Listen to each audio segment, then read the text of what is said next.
there, my name is Karen O'Brien and my channel is called Boston and the Burbs. I do profiles of all the towns around Boston, and there are a lot of them, neighborhoods in Boston. Today I'm going to talk about Brighton, Massachusetts. Clearly Brighton, named after a town in England, and it's nothing like the town in England. So stick with me and I'll be right back with the 411.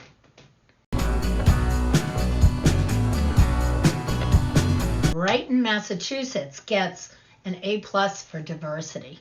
Brighton is actually a neighborhood in Boston. It's got a population of about 52,000 and a zip code all its own. It's 02135.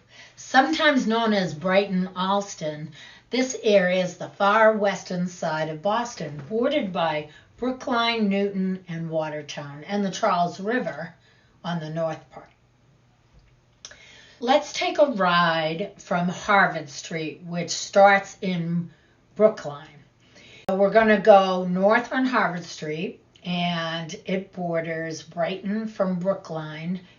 I'm going to go left across through Brighton Center, Oak Square, Market Street, North Beacon, loop around towards St. Elizabeth's Hospital, and up Chestnut Hill Ave towards Chestnut Hill and Newton, very Tony areas. Sitting on the shores of the Charles River, Brighton's multifamily homes and condos give it a welcoming feel to all kinds of people. Brighton is one of the most diversified neighborhoods in Boston. Many immigrant families live in Brighton, as well as students from around the world. Brighton feels like a busy city neighborhood, but with quiet side streets with single-family homes and triple-deckers. What's a triple-decker? Well, it's a three-story home with a complete apartment on each floor. They usually have a big front porch and a big back porch. A lot of Boston neighborhoods have them, and they're terrific apartments, very spacious. Many have converted to condominiums, but that's another subject. Now, what makes Brighton so special? Because there's two major colleges nearby, Boston University at one end, more towards downtown Boston, and Boston College at the other, right on the edge of Chestnut Hill, Newton area. Brighton is a rental heaven.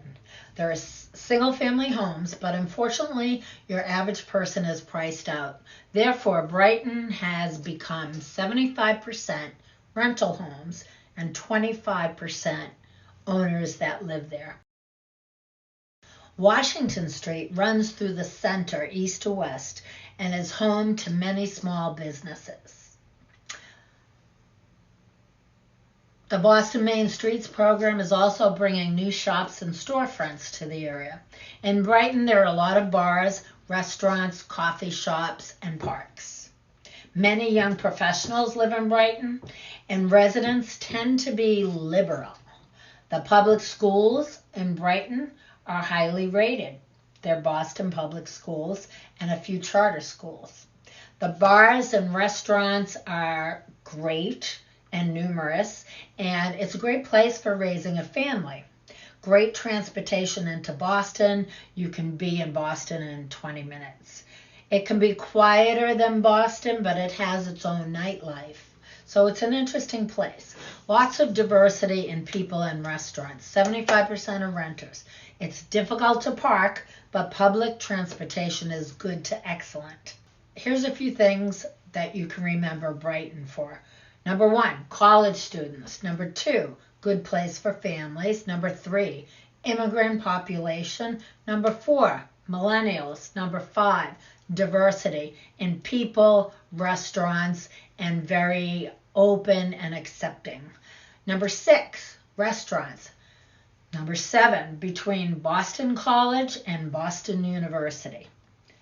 Great classics. Here's some landmark sites that are long-standing businesses that most people who've lived here a while, they know where it is. Number 1, the Stockyard Restaurant. It's right across from number 2, WGBH TV, Boston Public TV, also known as Channel 2.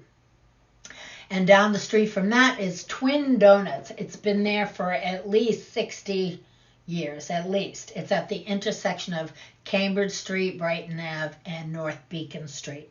St. Elizabeth's Hospital. It was a relatively small hospital until the last few decades. It's huge now.